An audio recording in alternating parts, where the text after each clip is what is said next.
श्री सद्गुरु देवाय नमो। नमो नमो गुरुदेव को, नमो कबीर कृपाल, नमो संत शिरोमणि जीवन के रक्षपाल।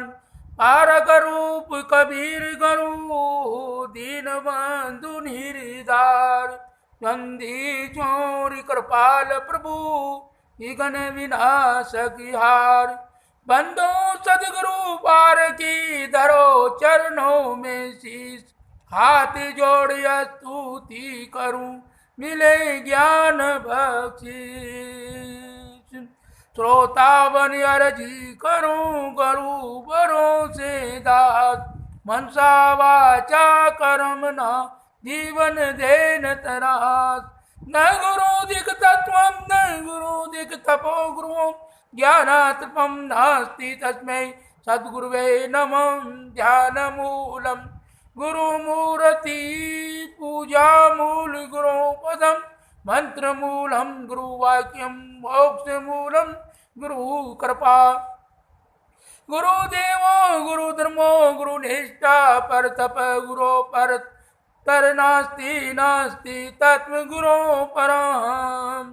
साहे बंदगी साहे बंदगी साहे बंदगी। परम पूज्य श्रद्धेय संत समाज, मान्यवर धर्म प्रेमी बंधुओं तथा श्रद्धा मूर्ति माताओं और बहनों और बच्चों, मैं आपके सामने एक शब्द बोल रहा हूँ। आत्मज्ञान के हीरे मोती संत बिखेरे गली गली। आत्मज्ञान के हीरे मोती संत बिखेरे गली गली। ले लो कोई संत के प्यारे, शोर मचाऊं गली गली। आत्मज्ञान के हीरे रे मोती संत बिखेरे गली गली। ले लो कोई संत के प्यारे, शोर मचाऊं गली गली। माया के दीवाने माया के दीवानों सुन लो एक दिन ऐसा आएगा। माया के दीवानों सुन लो एक दिन ऐसा आएगा। दौलत दुनिया माल खजाना यही पड़ा रह जाएगा। सुंदरी काया हमारी होगी, चर्चा होगी गली गली। आत्मज्ञानी के हीरे मोती संत बिखेरे गली गली। ले लो कोई प्यारे, ले लो कोई संत के प्यारे, शोर मचाऊं गली गली। जो कहते हैं तुमको अपना, एक दिन तुम्हें बुलाएंगे। जो कहते हैं तुमको अपना, एक दिन तुम्हें बुलाएंगे। सगे संबंधी नेमी प्रेमी अग्नि पर तुझे सुलाएंगे। जगत सराय ये 2 दिन का है, एक दिन होगा चला चली। जगत सराय ये 2 दिन का है, एक दिन होगा चली चली। ले लो कोई संत का प्यारा, शोर मचाऊं गली गली। आत्मज्ञान के हीरे मोती संत बिखेरे गली गली। ले लो कोई संत का प्यारा, शोर मचाऊं गली गली। मेरी मेरी कह कर प्यारे क्यों इतना इतराते हैं। मेरी मेरी कह कर प्यारे क्यों इतना इतराते हैं। छोड़ चलेंगे सभी विपत्ति में कोई साथ न जाते हैं। छोड़ चलेंगे सभी विपत्ति में कोई साथ न जाते हैं। 2 दिन का ये यमन किला है, फिर मुरझाए कली कली ही। ले लो कोई संत का प्यारा, शोर मचाऊं गली गली। आत्मज्ञान के हीरे मोती, संत बिखेरे गली गली। अपने को जो भूल गया है, अपने को जो भूल गया, वह सच्चा इंसान नहीं है। इस दुनिया में जब तक दुख है, जब तक होता ज्ञान नहीं। इस दुनिया में जब तक दुख है, तब तक होता ज्ञान नहीं। अपने को जो भूल गया, वह सच्चा इंसान नहीं। आत्मज्ञान के हीरे मोती, संत बिखेरे रे गली गली। ले लो कोई संत के प्यारे, शोर मचाऊं गली गली। सोने चांदी वाले सुन लो, बात बताऊं बली बली। सोने चांदी वाले सुन लो, बात बताऊं बली बली। ले लो कोई संत का प्यारा, शोर मचाऊं गली गली। आत्मज्ञान के हीरे मोती, संत बिखेरे गली गली। क्या कहते हो मेरी मेरे, छोड़ो इस अभिमान को। क्या कहते हो मेरी मेरी, छोड़ो इस अभिमान को। झूठे धंधे छोड़कर प्यारे, झूठे धंधे छोड़कर प्यारे, भज लो आत्म राम को। झूठे धंधे छोड़कर प्यारे, भज लो आत्म राम को। ये स्वतंत्रता नहीं मिलेगी, पछताओगे मली मली। ये स्वतंत्रता नहीं मिलेगी, पछताओगे मली मली। आत्मज्ञान के हीरे मोती, संत बिखेरे गली गली। दे लो कोई प्यारे संत, कोई दे लो कोई संत का प्यारा, शोर मचाऊं गली गली। कहीं कबीर न आवे जग में, जो माया मोह न बुलाएगा। कहीं कबीर न आवे जग में, जो माया मोह बुलाएगा। निज स्वरूप तू अपना परखो, तभी अमर पद पाएगा। निज स्वरूप तू अपना परखो, तभी अमर पद पाएगा। फर्क ज्ञान में मिली रहो, तब दुख जावे टली टली। फर्क ज्ञान में मिली रहो, सब दुख जावे टली टली। ले लो कोई संत का प्यारा, शोर मचाऊं गली गली। आत्मज्ञान तेरे हीरे मोती, संत बिखेरे गली गली। जीव का जीवी आधार होता है। श्री सदत गुरु कबीर साहेब ने साखी 182 में प्रमाणित विजय में कहा है, जीव बिना जीव बाचे नहीं। जीव का जीव आधार, हर जीव दया करी पालिए, पंडित कर हो विचार। अर्थात हे मेरे भाई और बहनों, संसार में जितने भी पशु पक्षी, कीड़े मकोड़े, हाथी घोड़ा, बैल भैंस, बकरी ऊंट आदि जितने भी यह देहधारी जीव है, वह सब मनुष्य जीव के अधीन है। संसार में जीव दूसरे जीव के आधार है। एक जीव से ही दूसरे जीव की रक्षा होती है। जीव मात्र पर दया करना ही मानव धर्म है। सभी नर नारी के आधार से पशु पक्षी कीड़े मकोड़े मनुष्य के आधार बिन रह नहीं सकता है। जीव बिना न आत्मा, जीव बिना न ब्रह्म, जीव बिना न शिव है, जीव बिना सब भर्म। हे भाइयों और बहनों, आप इस मिट्टी के लोधे पर इतना मोहित होते हो, इस मांस के लोथड़े पर कितना रिझते और खींचते हो, इनके ऊपर कितना आक्रमण होते हो, फिर अंत समय में आपको रिजल्ट क्या मिलता है, इस बात का आप विचार करो। जरा सोचो तो सही, सच क्या है और झूठ क्या है।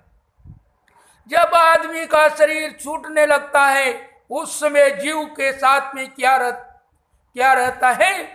क्या सोना साथ में रहेगा कि चांदी साथ में रहेगी? क्या नोटों की गड्डियां साथ में रहेगी? क्या बंगला खोटी साथ में रहेगा? क्या पुत्र साथ में रहेगा या पत्नी साथ में या परिवार आदि साथ में रहेगा? इस बात को अपने आप सोचो और विचारो। आपने अपने लाभ के लिए और दुख देकर धन दौलत कमाकर आपने तिजोरियां भरकर यहाँ से जा रहे हो। जमीन की जगह पड़ी रहेगी, नोट जहां का तहां पड़ा रहेगा। जीव के पास में क्या रहता है? खाली पाप और पुण्य रहता है। परलोक में तो खाली एक अकेला धर्म ही काफी है। वही सच्चा मित्र आपका है, वही सच्चा धन आपका है। धर्म आपको धक्का तो दे सकता है किंतु धोखा नहीं दे सकता है।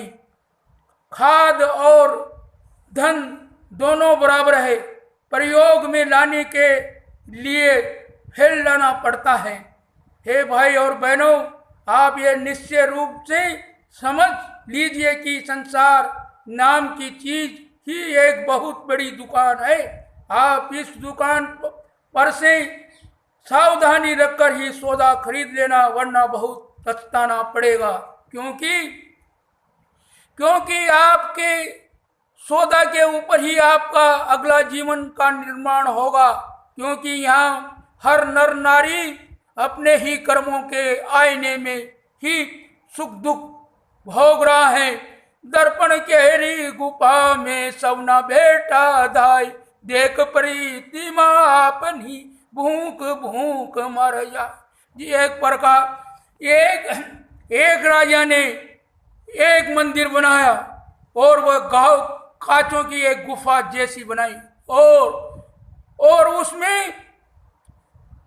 उसमें गांव के कुत्ते जा उले और कुत्ते जा उलने के उपरांत उसमें वह अपनी प्रतिमा को देखता है और भूख भूख कर सारे गांव के कुत्ते मर जाते हैं।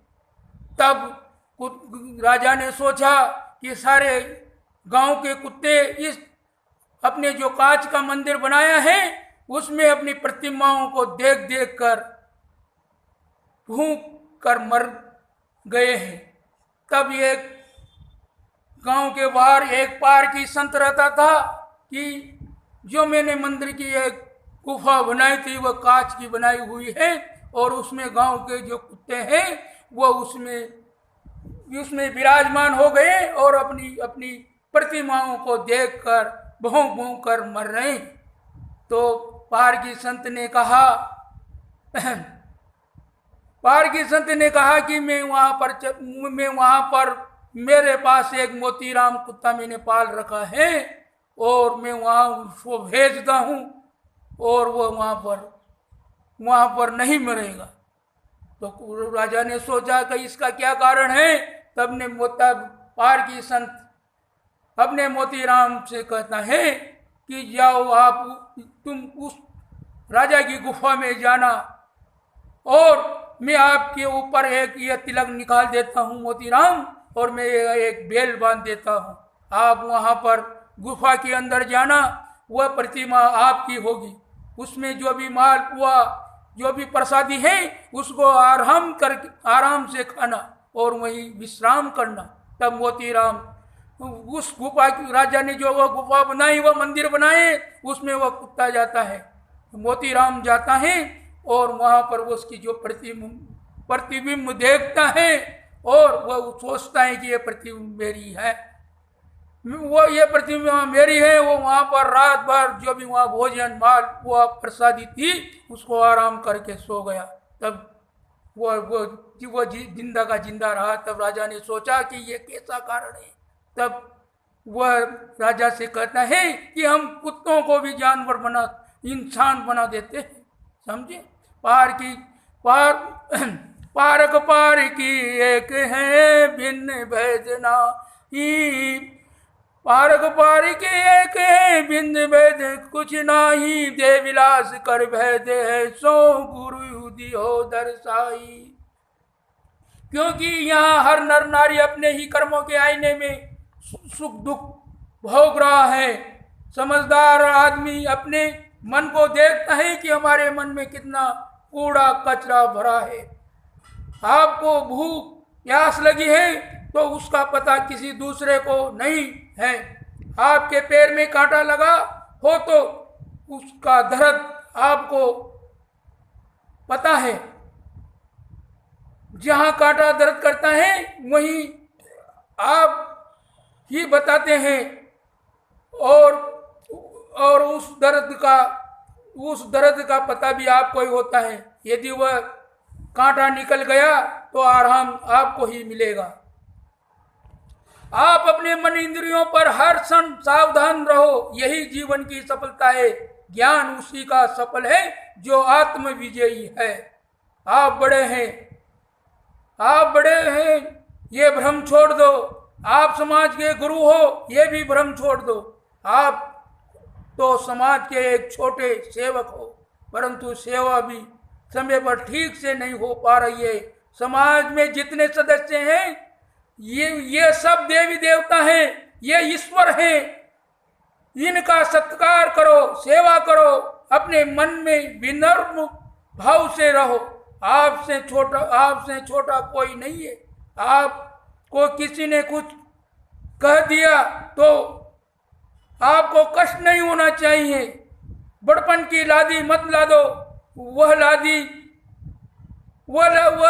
पद बाहर ही आपको भवसागर में डुबो देगा। यह देह सदा टिकी रहने वाली नहीं है, यह तो धीरे धीरे गल रही है। संसार के धोखे में मत पड़ो, अपना काम करो, उठो, यहाँ से दूसरे लोगों के लिए जगह खाली करो। यहाँ एक आता है दूसरा जाता है, एक आता है दूसरा जाता है, यही संसार का नियम है, कोई किसी का नहीं है। आपका सत्यक्रमी आपका साथी है। अगर हमने राजपाट धन दौलत देकर हमारे सत्य कर्मों की रक्षा होती तो सौदा सस्ता है। मनुष्य को हकीकत समझ का कठिन हो रहा है। आजकल मनुष्य हनुमान जी के समान अपनी शक्ति से अपरिचित हैं, भूले हुए हैं, इसलिए संसार रूपी समुद्र को पार करने में असमर्थ का अनुभव करता है। अब जामवंत रूप धारण करना संसार सागर से पार होने की आवश्यकता है। कृष्ण महाराज ने कहा है, अगर तुम ठान लो तो गगन तोड़ सकते हो, अगर तुम ठान लो तो तूफान का पथ मोड़ सकते हो, अगर तुम ठान लो तो विश्व के इतिहास में अपने सुयश का एक नया अध्याय तुम जोड़ सकते हो। हे भाई और बहनों, सदगुरु श्री कबीर साहिब की वाणी में किसी का पक्षपात नहीं है। निपक्ष होकर बोलते हैं। पसापसी के कारण सब जगती रहा बुल्हान, निपक्ष होय के हरि बजे वही संत सुजान। निपक्ष होकर बोलते हैं। सदगुरु श्री कबीर साहिब ने सभी नर नारियों के हितकारी बात ही कहते हैं। उन्होंने सबके हित की बात कही है, किसी का पक्षपात नहीं रखा है, सबके हित की बात कहते हैं, काटते किसी को नहीं है। उन्होंने काटा है तो मेल को और कचड़े को। उन्होंने राम, कृष्ण, महावीर, तुलसी, दयानंद, विवेकानंद, मोहम्मद आदि किसी को नहीं काटा। सबके अपने अपने हित की बात कही है। काटा है तो मेल और कचड़े को। जैसे डॉक्टर लोग रोगी के उस अंग को काटता है जो रोग से भरा है, लोग जाते हैं उस अंग को कटवाने के लिए और कहते हैं काट दीजिए। छुर्रा लेकर डॉक्टर उस अंग को काट देता है, उसके लिए लोग शुल्क देते हैं, पैसे देते हैं। इस प्रकार सदगुरु श्री कबीर साहब भी एक डॉक्टर ही है, मन के रोग को जड़ मूल से ही काट देते हैं। आप आज भोग छोड़कर योग करने लगो, नहीं तो ये मानव योनि पाकर भी नरक में गिर पड़ोगे। आप जिस दृश्य को देखकर प्यार करते हो बस उसी में चिपक जाते हैं। वही दृश्य एक दिन चिता यानी कब्र से प्यार कर लेता है, आप खाली हाथ रह जाओगे। कोई राम रसिक पियोगे, कोई राम रसिक जियोगे। कोई राम रसिक पियोगे, कोई राम रसिक जियोगे। राम रस दो प्रकार का होता है, राम रस और काम रस। राम रस तो संत गुरुजनों का सत्संग होता है, जिसने ये रस पी लिया तो अजर अमर अखंड अविनाशी हो जाता है, आवागमन से निमित्र हो जाता है। काम रस स्त्री के साथ भोग वासना करना है। यदि जो काम रस में रहता है वह 84 योनि में चला जाता है और वहीं अटक जाता है और वहीं लटक जाता है और नरक भोगता रहता है और आवागमन के रहट में घूमता रहता है। मनुष्य संसार के विषय में अपने मन से जितना सोचता है उतना सोचने की जरूरत नहीं है। जैसे नींद खुलते ही वैसे दुनिया की याद आने लगती है, लेकिन अपने जीवन के बारे में नहीं सोचता है। मनुष्य को अपने चेतन आत्मा की तरफ मन को मोड़ना चाहिए, लेकिन इस बात को अधिकतम आदमी समझते ही नहीं है। मैं चेतन आत्मा अलग है और ये शरीर अलग है, यह ज्ञान लोगों को नहीं है। इसलिए जो कुछ सोचना है वो अपना आपा लगता है। दृष्टा और दृश्य का विवेक किसी को नहीं है। कोई भाग्यशाली नर नारी संत गुरुजनों के सहारा लेकर इस बात को समझ जाते हैं कि शरीर नाशवान है और मैं अविनाशी हूँ। राम अल्लाह अल्लाह आदि तो पूरी दुनिया नर नारी रटते रहते हैं, लेकिन राम रहीम को जानते नहीं है, खाली मानते हैं। मान के बंधन में आवा, जीव अपने आप बंधन में बंधावा। मान बंधन में आवा, जीव अपने आप कर्तव्य में अपने आप ही बंधावा। मान के बंधन में पड़ा है, निज कर्तव्य में आप ही बनता जा रहा है। लेकिन यह पक्का समझ लो कि आपकी आत्मा के अलावा आपका कोई परमात्मा या भगवान नहीं है। आत्मा के अलावा पाने की शुद्ध चीज ही नहीं है। आत्मा प्रकृति से पार है, मन इंद्रियों से परे है, ये अपना ही स्वरूप है। आदमी अपने मन में नशा बनाकर उसी में घूम रहा है। आदमी मानता है कि देह सच है और देह के भोग सच हैं, इसलिए काम वासना मनुष्य के दिमाग में हरदम खड़ी रहती है। जितना देह अभिमान होगा उतनी काम वासना सामने खड़ी रहेगी। फिर काम के साथ क्रोध और लोभ दोनों रहेंगे ही। जहाँ काम सफल होगा वहाँ लोभ बढ़ेगा और जहाँ काम विफल होगा वहाँ क्रोध बढ़ेगा। काम, क्रोध और लोभ ये तीनों नरक के द्वार हैं। काम इनमें मूल है। क्रोध और लोभ काम को छोड़कर कुछ नहीं है। काम ही बदलकर क्रोध और लोभ हो जाता है। फिर इसी में ईर्ष्या, देश, हिंसा, गणना व संताप, आसक्ति, मोह, ममता, कलह, विवाद आदि अनगणित मानसिक विकारों में देह विभान मानसिक विकार में पछताता रहता है। देह अभिमान ही जड़ है, देह अभिमान का पूरा विलय होना ही मोक्ष है। ये शरीर चाम का थैला है, हड्डियों की झोंपड़ी है, टट्टी पेशाब की पोटली है और मांस का लोतड़ा है। दुख से भरा है, संस्कार बनाने का साधन है, परिवर्तनशील और नवस्वर है। यह सदा रहने वाला नहीं है। जब यह विचार नर नारी के मन में निरंतर चलते लगते हैं, तब सारा अभिमान गड़ने लगता है। देह अभिमान वलीन होने पर काम वासना समाप्त हो जाती है। काम वासना समाप्त होने पर क्रोध और लोभ समाप्त हो जाते हैं। फिर ईर्षा, द्वेष, कलह, कल्पना नहीं रह जाती है। कहने में तो ये थोड़ा है, लेकिन इसको करने में पूरा जीवन समर्पित करना होता है। किसान वही श्रेष्ठ होता है जो खेत को साफ सुथरा रखता है, हल चलाने, खाद डालने में और निंदाई करने में, कटाई करने में आदि में प्रसन्न रहता। जो किसान अन्न पाने में प्रसन्न होता हो वह किसान नहीं है।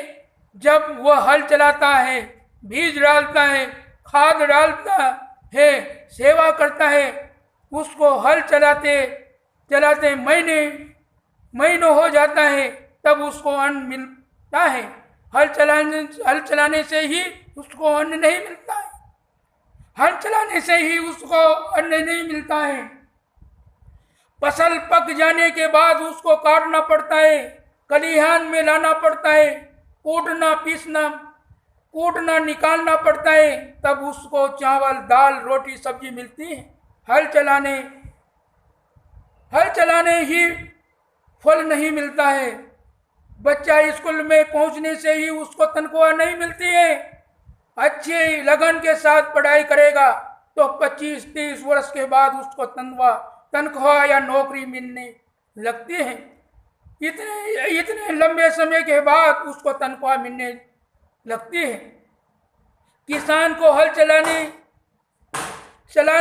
चलाते ही तत्काल अन्न नहीं मिलता है। बच्चा स्कूल में जाने से ही तत्काल उसको तनख्वाह नहीं मिलती है, किंतु सत्संग से वो तत्काल फल मिल जाता है। जब मन ज्ञान में लगते ही मन निर्मल होने लगता है, वासना क्षीण होने लगती है। स्वयं में ठहरना स्वर्ग का निवास है, पर में मन लगाना नरक में निवास है। न तो संसार में नरक है और न ही बाहर कहीं स्वर्ग है। स्वर्ग और नरक अपने मन में है। मन पवित्र है तो आप आज ही स्वर्ग में बैठे हो, मन में विकार है तो आप आज ही नरक भोग रहे हो। राम और काम दोनों आपके आमने सामने हैं। हे मेरे प्यारे और भाइयों और बहनों, पेट के लिए भोजन और मन के लिए शांति अति आवश्यक है। कृषक भोजन देता है और मन लिए संत लोग उपदेश देते हैं और संतों का सत्संग से मन का रोग मिट जाता है और जीवन सवश हो जाता है। आपसे कितनी भी गलती हो गई हो उसकी चिंता मत करो, आप सत्संग में बैठ जाओ। आपके जीवन में लाभ ही लाभ होगा, हानि तो होगी नहीं, क्योंकि सत्संग बड़े भाग्य से मिलता है। मानो से जन्म दुर्लभ है, मिले न दूजी बार, पक्का फल जो गिरा न लागे दूजी बार। क्योंकि सत्संग बड़े भाग्य से मिलता है। सत्संग से मानव का मानसिक विकार, मानसिक रोग मिट जाता है। सत्संग से मानव का मानसिक रोग मिट जाता है। मानसिक सुधार होने से आदमी सवश हो जाता है। पराधीन सुख सपने हूँ नाई, सत्संग से पराधीन की बेड़ी कट जाती है। और आदमी स्वतंत्र हो जाता है। लेकिन भोग भोगने में आदमी परवश हो जाता है। पराधीन जीवन नहीं है, गुलामी है। इसलिए अपना मन अपनी आत्मा में ही लगाइए, रखना चाहिए। वही राम भक्ति है, वही राम सेवा है, वही हरि भजन है। जहाँ भी अपना मन किसी दूसरे में रमाया गया तो वही से पाप वासना का बोझ सिर पर लदने लगेगा। वही बंधन है। ये पूरा संसार तो अदलू बदलू का बाजार है। इस बाजार में आप जो भी करोगे वही आपको मिलता है। आप कोई को गाली दोगे तो गाली मिलेगा, पानी दोगे तो पानी मिलेगा। आप ये कांच के सामने जाओ, आप कोई को पानी पिला रहे हो तो उधर से उस कांच के सामने से आपको पानी ही नजर आएगा। आप कोई तलवार लेके दूसरे को काटने जा रहे हो तो उस कांच में आपकी प्रतिबिंब तलवार लेके ही दिखेगी। इसी प्रकार आप कोई पानी दोगे तो पानी मिलेगा, आप भोजन दोगे तो भोजन मिलेगा। संतों की सेवा करोगे तो सेवा तन धन, संतों की सेवा की तो सेवा तन मन धन से करो। आपके पास मानव की देह है, इसी देह से सेवा करोगे तो ऐसे ही देह मिलेगी। मन से सेवा करोगे तो मन पवित्र बनेगा, धन से सेवा करोगे तो धन मिलेगा। इसलिए आप से बन सके वैसे ही सेवा करो, वही आपका परमार्थ है। सदगुरु का कहना साफ सुथरा है। जहाँ जहाँ डोलो सब परिक्रमा जो करो वही पूजा। जहाँ जहाँ डोलो सब परिक्रमा जो करो वही पूजा। आंख न मूंदो कान न नूंदो काया कष्ट न धारो। खुले ने हंसी हंसी पहचान पाओ मिटाओ दूजा। अपने मन से दूसरे का भाव हटा दो, सेवा का भाव बढ़ाओ। मन में विकारों की आग कभी कागज पर नहीं परोसी जाती है। मन के विकारों की आग कभी कागज पर नहीं परोसी जाती है। उस आग के लिए तो किसी संत गुरुजनों के सत्संग दरिया में निर्मल होना पड़ता है, तभी आग शांत होती है। कामी क्रोधी लालची यहाँ से भक्ति न होय। कोई होय सूरमा जो जाति वर्ण कुल दो। कामी क्रोधी लालची यहाँ से भक्ति न होय।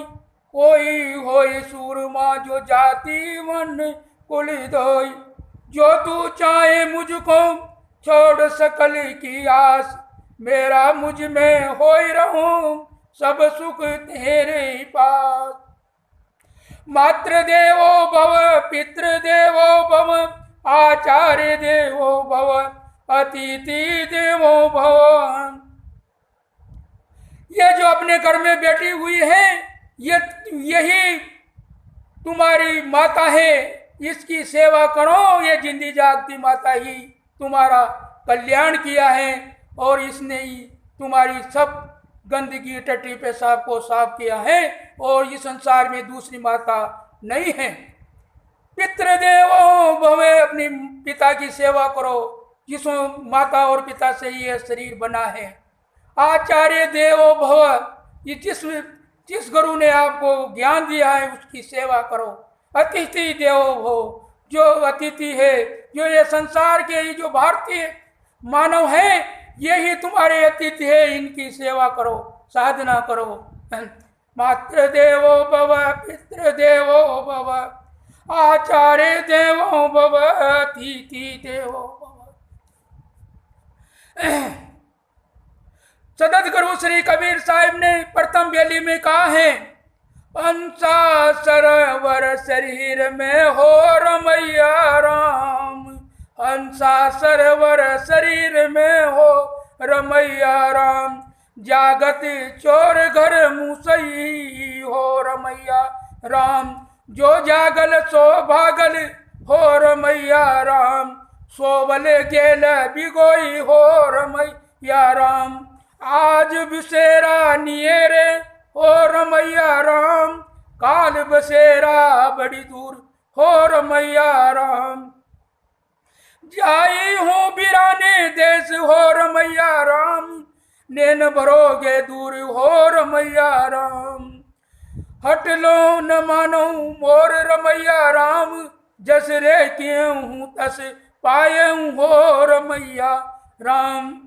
सतगुरु ने मानव जीवन के ऊपर बहुत जोर देकर कहा है और मानव की बड़ी विशेषता बताई गई है, क्योंकि इसमें आदमी जाग सकता है, अन्य खानियों में जीव नहीं जाग सकता है। वह मानव की देह जागने के लिए मिली है। बाहर में तो सभी प्राणी जाग रहा है, किंतु भीतर में तो मनुष्य ही जाग सकता है। पशु पक्षियों की देह में प्राणी नहीं जाग सकते हैं। ये मानव योनि बड़े भाग्य से मिली है।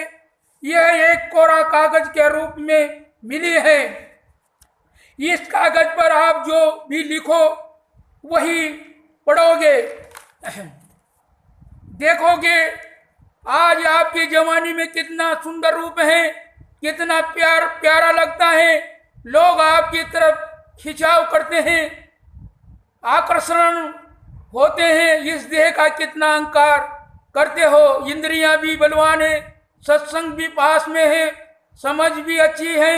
ये सारी कोमलता तुम्हारे पास सदा नियत नहीं रहेगी। थोड़े दिनों में ये सब बिखर जाएगा।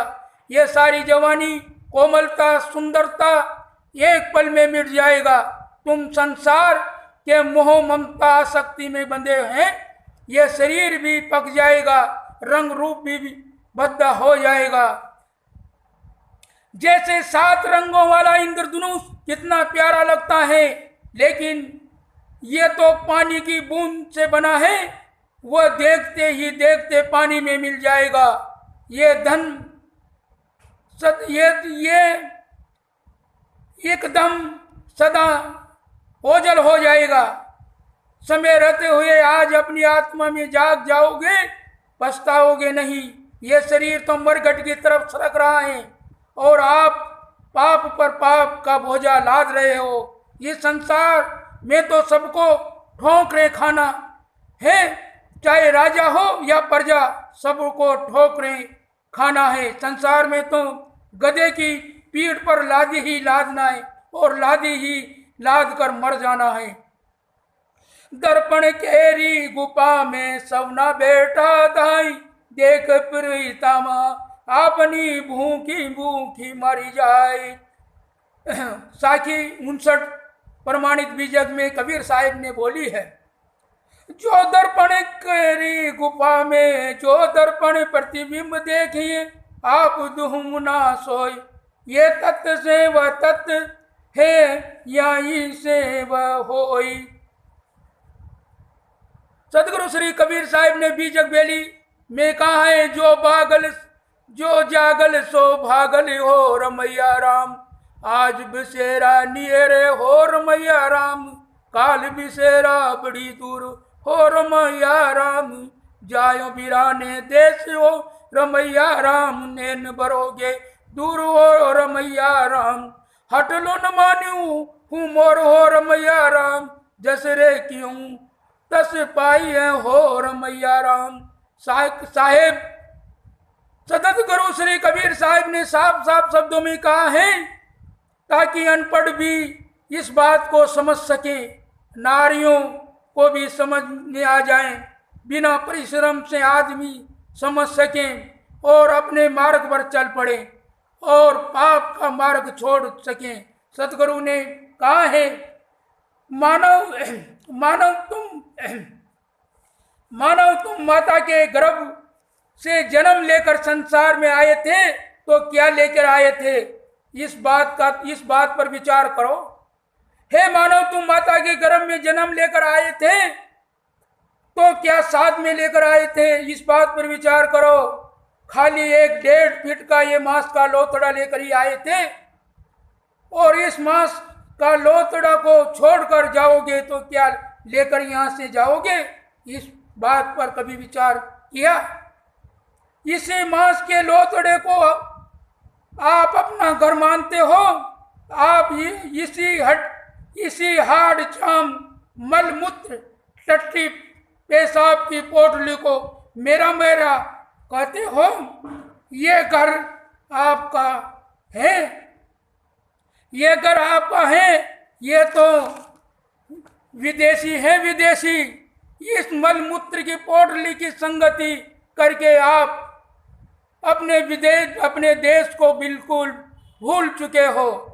जो देह को मैं मानता है, ये सबसे बड़ा पाप है। सब पाप इसके बेटे हैं और सब पाप का ये बाप है।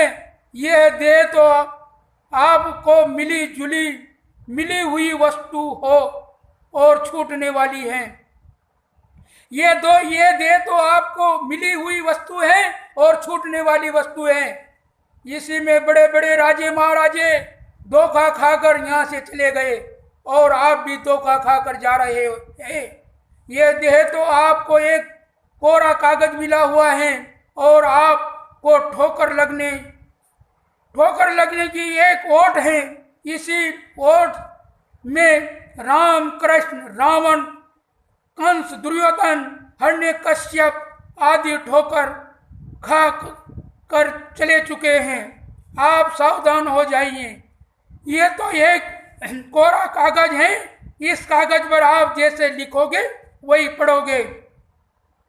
पवित्र लिखोगे, अच्छा लिखोगे तो अच्छा पढ़ोगे, बुरा लिखोगे तो बुरा पढ़ोगे। जैसा भी लिखोगे उसी को आपको पढ़ना पड़ेगा। इस मांस के लोथड़े में आप जाग सकते हो, पशु पक्षी नहीं जाग सकते हैं। आप अपनी अमरता, अखंडता में जाग जाओगे, उसी में आपकी भलाई है। ये मांस के लोथड़ा आपका घर नहीं है, ये तो प्रदेश है।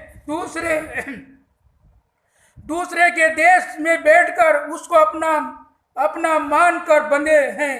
ये हाड़ मांस का पुतला, इसको अपना मानते हैं और अहंकार करते हैं। आप पाप पर पाप करते हैं। क्या मेरा यह तो ये रेन बसेरा है, क्या मेरा यह तो रेन बसेरा है। ये मिट्टी, पानी, आग, हवा का पिंजड़ा है, जो आपका वस्त्र है, वाहन है। इसी मकान में आप अपना छुटकारा कर सकते हो।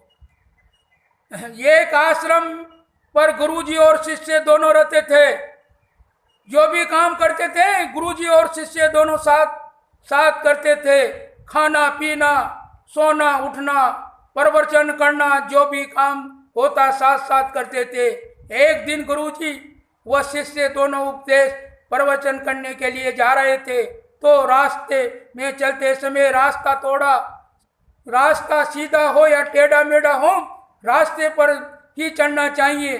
परंतु शिष्य रास्ता छोड़कर और उठक पटांग रास्ते पर चढ़ने लगा, तो गुरुजी ने कहा कि तुम कहाँ जा रहे हो? तो शिष्य कहने लगा कि दिन कम रह रहे हैं, इसलिए मैं टेढ़े मेढ़े रास्ते से जल्दी पहुंचना चाहता हूं।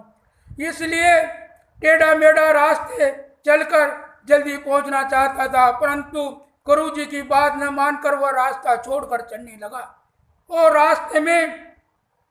रास्ते में ये खोपड़ी पड़ी हुई थी मनुष्य की, और शिष्य के पैर खोपड़ी में जा फंसा और गिर पड़ा। तो गुरुजी ने सोचा ये कैसे गिर पड़ा, तो शिष्य आगे निकल गया और गुरुजी ने सोचा कि ये कैसे गिर पड़ा, तो देखा वहाँ ये खोपड़ी पड़ी थी। तो गुरुजी ने वह खोपड़ी उठाकर अपनी झोली में रख ली। तो शिष्य ने सोचा गुरुजी ने कोई कीमती चीज रख ली है, जो गुरुजी ने झोली में रखा है। तो शिष्य ने गुरुजी से, आपने इस झोली में क्या रखा है? गुरुजी ने कहा कोई भी वस्तु नहीं रखी है। परंतु बार बार कहने पर गुरुजी ने कहा मैंने एक मनुष्य की खोपड़ी रखी है। तो शिष्य ने कहा ये तो बहुत गंदी चीज है, आपने ये गंदी गंदी खोपड़ी क्यों रख ली है? तो गुरुजी कहने लगे मैं कोई शराब, बीड़ी, गांजा, भांग, तंबाकू को खाते देखता हूँ तो मेरी खोपड़ी उठपटांग रास्ते पे नहीं जाती है, इसलिए मैं इस खोपड़ी को बार बार देख लेता हूँ। तो शिष्य ने सोचा कि टेढ़ा मेढ़ा कैसा भी हो परंतु रास्ते पर ही चलना चाहिए, गलत रास्ते पर नहीं चलना चाहिए, इसलिए मेरी खोपड़ी खराब थी जो मैं गलत रास्ते पर चल गया, जो भी ठोकर खाकर पड़ा, इसलिए हमेशा सही रास्ते पर चलना चाहिए। शास्त्रों का ज्ञान बाहर का ज्ञान है, असली ज्ञान तो वही है कि अपने अज्ञान को समझ जाना, कब कब हमारा मन कहाँ जाता है ये देखना असली ज्ञान है। मन गंदगी में कब गया तो मैं तो ही पूछो पंडित जना हृदय ग्रहण लागू कहीं कना। एक पंडित जी ने किसी दूसरे को बता रहे थे कि तुमको ग्रह ने पकड़ लिया। वहां सदगुरु कबीर साहब आकर कहने लगे कि हे पंडित जी आप इस आदमी को क्या बता रहे हैं? भैया तुमको ग्रह ने पकड़ रखा है। मैं पूछूं पंडित जना तुमको ग्रहण लागे कहीं कना। मैं पूछता हूं कि तुमको ग्रह ने तुम्हारे मन को कब पकड़ा है, क्या आप ये भी जानते हो? नहीं मैं तो ही पूछो पंडित जना हृदय गण लागू कहीं कना। किस दिन आपके हृदय में ग्रह लगा गया है वो पंडित बेचारा क्या उत्तर देता है। इसलिए सभी नर नारियों को अपने अपने हृदय अपने अपने मन को देख के किसी समय मन गंदगी में बैठा है, किस समय हमारे मन में को ग्रह ने पकड़ा है, किस समय ये मन हमारे मन को ग्रह ने पकड़ा है, किस समय ये मन हमारे कोरे कागज पर गंदी बातें लिखना है, वही हमको पढ़ना है, भोगना है। हम सबको ये देह छोड़कर रवाना होना है। हम मन से जो सोचते हैं, जुबान से जो बोलते हैं और मन इंद्रियों से जो कर्म करते हैं वही हमारे अंतकरण के पन्ने पर छपता है, वही भोगना है।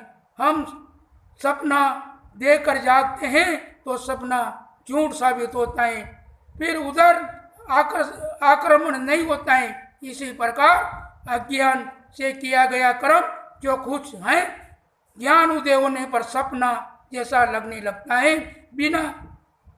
बिना चाहना से जो मिलता है वो अमृत है और चाहना करके जो मिलता है वो जहर जैसा बन जाता है। साहे बंदगी साहे बंदगी साहे बंदगी साहे।